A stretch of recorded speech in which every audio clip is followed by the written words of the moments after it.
अपनी लाइफ के 20 साल, हफ्ते के 7 दिन और डेली के 24 घंटे, इतना टाइम गुजारने के बाद मुझे कुछ चीज़ें रियलाइज़ हुई हैं कि अगर आप अपना ध्यान नहीं रखोगे तो आप बाद में रिग्रेट करोगे। काम पहले भी हम कर रहे थे, काम अब भी हम करेंगे और हमें ही करना है, लेकिन कंडीशन अब ये हो गई है कि उस बीमारी या उस दर्द के साथ करना होगा। हमें कोई एक्सक्यूज़ नहीं मिलेगा, दर्द चाहे मेंटली हो चाहे फिज़िकली। सो फ्रेंड्स, दिन के कुछ पल चुरा लो अपने लिए ताकि बाद में रिग्रेट ना हो। Hello friends, welcome to Punjabis by nature. Simple सा आज का व्लॉग आपके साथ शेयर कर रही हूँ। आई होप आपको पसंद आएगा। व्लॉग स्टार्ट किया है मैंने सुबह के ब्रेकफास्ट से। बथुए का परांठा बनेगा। बथुआ आप उबाल के भी आटे में लगा सकते हो और ऐसे भी पत्ते काट कर भी परांठा बना सकते हो, दोनों में टेस्टी लगता है। और बथुए का परांठा हो सफ़ेद मक्खन के साथ, और हम पंजाबीज़ को क्या चाहिए। सेकंड ऑप्शन है चीला। जिसने बथुए का परांठा नहीं खाना है उसके लिए मूंग स्प्राउटेड जो है उनका चीला बहुत बढ़िया बनता है। मूंग स्प्राउटेड लें, थोड़ा सा चावल का आटा लें, थोड़ा सा बेसन लें और चीला बना लें और चाय के साथ इंजॉय कर लें।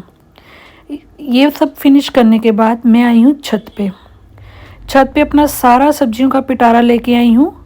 बड़ी कन्फ्यूजन है यार, सर्दियों में इतनी सब्जियां हैं, समझ नहीं आता कौन सी बनाए कौन सी ना बनाए। और सब ऐसी हैं कि अगर एक को बना लो तो दूसरी मुंह फुला के बैठ जाती है, दूसरे दिन देखो तो वो ख़राब होने के कगार पे आ जाती है। इनको तोड़कर, इनको संवार कर रखना बहुत ज़रूरी है। इनका नहाना धोना टाइम पे होना चाहिए, इनकी जो धूप है वो टाइम पे लगनी चाहिए, नहीं तो ये नाराज़ हो जाती हैं। अब मैं धूप में क्यों आई हूँ? क्योंकि विटामिन डी चाहिए। विटामिन डी के इंजेक्शन्स लगवाने के बाद, मल्टीविटामिन्स के इंजेक्शन लगवाए हैं, मल्टीविटामिन्स की गोलियां खाई हैं, तो तब जाके थोड़ा सा अब जर्क लगा है कि नहीं भाई, हम 40+ हो चुके हैं, अब हमें अपना ध्यान रखने की ज़रूरत है। सप्लीमेंट्स तो अब जो चलेंगे, लेकिन जो हमें चीज़ नेचर से मिल रही है, नेचुरल वे में मिल रही है, विटामिन डी की बात कर रही हूँ, तो उसको भी थोड़ा सा ले लेते हैं। तो सर्दियों की जो हल्की हल्की सी धूप में विटामिन डी का सोर्स होता है, थोड़ा सा उसको भी कैप्चर कर लेते हैं, थोड़े से मल्टीविटामिन खा लेते हैं and we are ready to go, क्योंकि काम तो करना ही है। और यहाँ पे मैंने बथुआ उसको तोड़ लिया, अब मेथी तोड़ी जा रही है। बहुत टाइम कंज्यूमिंग ये चीज़ें होती हैं, लेकिन एक बार कर लो तो आपका 4-5 दिन आराम से निकल जाते हैं। तो यहाँ धूप में बैठकर मैंने ये सारा काम कर लिया। और दूसरी चीज़ ये है कि जितना भी खलारा मचेगा, नीचे सफाइयाँ कर ली हैं मैंने, तो जितना खलारा मचेगा छत पे मचेगा।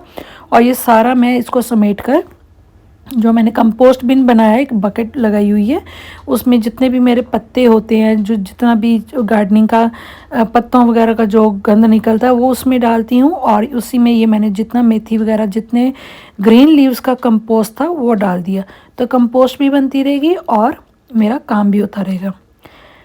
उसके बाद आती है लंच की तैयारी। तो अगर आपने पिछली वीडियो देखी तो मैंने कड़ी बनाई थी, शॉर्ट्स अगर आपने देखा है तो हमने वही कड़ी के साथ परांठा ले लिया। बासी कड़ी के साथ परांठा बहुत टेस्टी लगता है, अगर कभी नहीं ट्राई किया तो वो करना।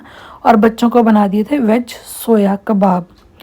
उसके बाद फिर छत पे मेरी एंट्री होती है।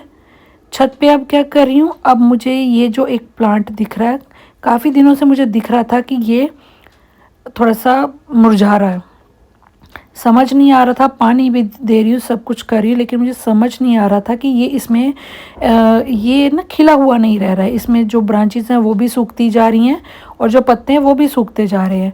तो आज टाइम निकाल कर मैंने इस गमले को खाली किया, थोड़ी थोड़ी सी ऊपर से गुड़ाई करती गई। मुझे ये था कि जो मिट्टी है वो सख्त हो चुकी है, एरिनेशन नहीं हो रही है, तो इसलिए ये प्रॉब्लम हो रही है। लेकिन जैसे जैसे गुड़ाई करती गई, मिट्टी इतनी सख्त थी और मैंने देखा ऊपर जो मिट्टी है वो सारी गीली है और नीचे से जो मिट्टी निकली वो बिल्कुल सूखी हुई है। ये देखिए कितना इसका जो नीचे का पार्ट है वो कितना ड्राई है और मिट्टी कितनी सख्त है। तो इसकी रूट्स को मैंने डैमेज ना करते हुए इसके आसपास, रूट्स के आसपास जितनी मिट्टी थी उसको सारे को अलग किया। ये देखिए जो मेरे हाथ में मुट्ठी बन रही है मिट्टी, ये घर की मिट्टी है जिसमें कंपोस्ट कोकोपीट मिक्स करके रखती हूँ। और ये है जो प्लांट से निकली है। प्लांट रूट बाउंड हो चुका है, प्लांट की जो मिट्टी है वो नीचे से इतनी सख्त हो चुकी है, एरिनेशन हो नहीं रही है और हम पानी पे पानी दिए जा रहे हैं, जिससे भी हमारा प्लांट ख़राब होता है, क्योंकि ऊपर पानी रह रहा है लेकिन वो रूट्स तक नहीं पहुंच रहा, ना रूट्स को हवा मिल रही है, ना पानी मिल रहा है, ना उसको जो उसकी खुराक है वो मिल रही है।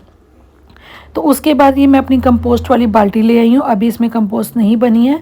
पहले कोरोना में बहुत कंपोस्ट बनाई थी, वो सारी ख़त्म हो चुकी है। अब मैं क्या करती हूँ, जितना किचन वेस्ट होता है, जो डिस्पोजेबल किचन वेस्ट होता है, जो सब्जियों का वेस्ट होता है, उनको इस बकेट में रखती हूँ। जो छत पे लीव्स वगैरह होते हैं वो भी इस बकेट में डालते हैं। और कई बार हम क्या करते हैं, जब हम गुड़ाई वगैरह करते हैं, एक प्लांट का से कई प्लांट्स निकल जाते हैं, जैसे एलोवेरा के बहुत पप्स निकल जाते हैं, स्नेक प्लांट के निकल जाते हैं, तो मैं सारे इसी में डाल देती हूँ। एलोवेरा देखो मैंने कितनी सारी डाल दी है। ये प्लांट्स के लिए बहुत बेनिफिशियल है और ये कंपोस्ट को भी बहुत पसंद है, तो वो डाल दी। एग कार्टन जो होते हैं वो डाल दिए ब्राउन पेपर की जगह। और अब मैं ये अपना प्लांट इसमें लगा रही हूँ। आई नो कि ये दिसंबर का मंथ है और रीपॉटिंग के लिए ये अप्रोप्रिएट मंथ नहीं है, लेकिन अगर मैं इसको रीपॉट ना करती तो ये प्लांट वैसे ही मर जाना था जो इसकी कंडीशन है। तो आई होप कि अब ये सर्वाइव करेगा। आज सेकेंड डे है, अभी तक तो ये अच्छा चल रहा है, तो आई होप कि आगे भी अच्छा ही चलेगा, क्योंकि अब इसको इसकी खुराक बनाने के लिए इसको एरिनेशन वगैरह मिल रही है। तो इसको मैंने बांध दिया है, एक जो जूट की रस्सी उसके साथ बांध के, इसके साथ एक डंडा लगा दिया ताकि इसको सपोर्ट मिले। और यहाँ पे जो मेरा प्लांट है वो मुझे सेटिस्फेक्शन है कि ये चल पड़ेगा।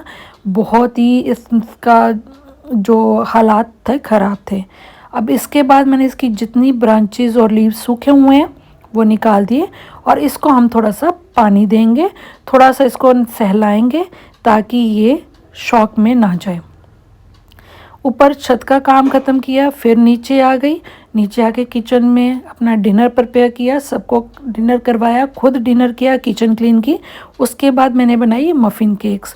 मफ़िन केक्स हो या फिर केक्स हो, मेरी काफ़ी रेसिपीज़ हैं आपके पास। आप कुकिंग वीडियोस की प्लेलिस्ट में जाकर वहाँ पे चेक कर सकते हैं। बहुत ही टेस्टी बने थे। देखिए कितने कलरफुल और कितने फूले हुए केक्स बने हैं। अगर आपको रेसिपी चाहिए तो आप वहाँ से स्पॉन्ज केक, एगलेस केक, बहुत सारी आपको वैरायटी मिल जाएगी। और हाँ, अगर वीडियो पसंद आ रही है प्लीज़ लाइक करना।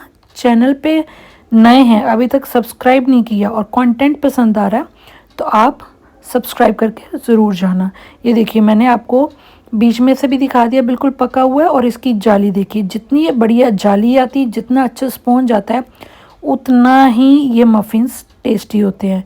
तो आप मफ़िन्स की रेसिपी देखना, ट्राई करना और हम मिलेंगे नेक्स्ट वीडियो में। Till then take care, bye bye and lots of love. और हाँ, अगर कुछ भी वीडियो में पसंद आता है तो लाइक करना और अपने फ्रेंड्स एंड फैमिली के साथ शेयर करना। Thanks a lot for watching.